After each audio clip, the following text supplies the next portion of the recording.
Well, the question is, Blazar REMUS or Blazar CATO? Now, the difference is one's a 2 times and one's a 5 times.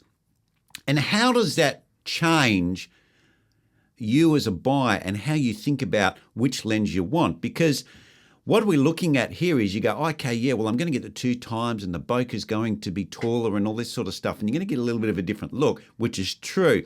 But what you need to consider more is how your camera is working, because if you've got a camera that can't use open gate, then you're going to lose a lot of the image if you buy the 2 times. Now, the reason why this is because everyone talks about wide, but what the actual lens is doing, it isn't actually wider. What it's doing is it's making the image taller.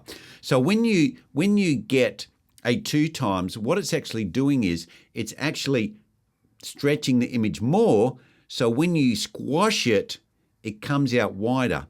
And with 1 times, it's not quite as high. So when you squash it, it doesn't go out quite as wide. So what it is, it's not changing the width, even though we see the final image as a wider field of view. In the camera, the lens is just putting it in a circle.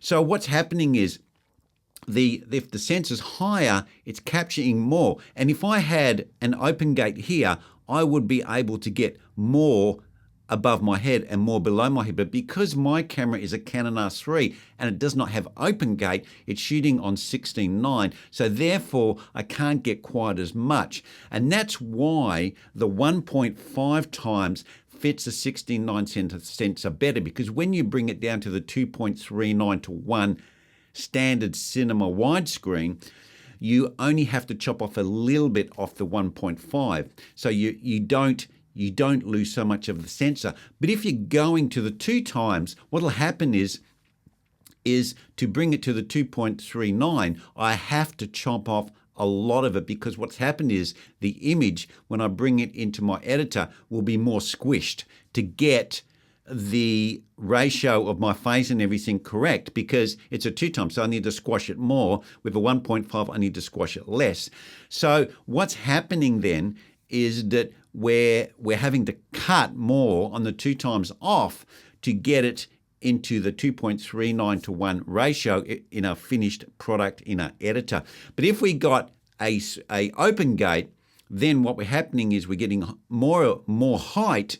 So when we squash it, we're not losing so much from our sensor, and the image is actually bigger this way, so it doesn't look so narrow when we put it in our editor to get it to that 2.39 ratio. So that is a massive factor you need to consider. And if you've got a Super 35 lens, you even need to be a bit more careful, because then you're even chopping even more into your sensor. You're losing less resolution. So guys, before you even look at what squeeze factor you want and what look you want, just think about how your camera is. Can you use open gate? I think the Blackmagic and the Panasonics, they do the open gate in the hybrid style cameras. With the cinema cameras, I'm not too sure which ones can do open gate, but this is the number one biggest factor you need to consider if you're considering the Blazar REMUS or you're considering the Blazar CATO.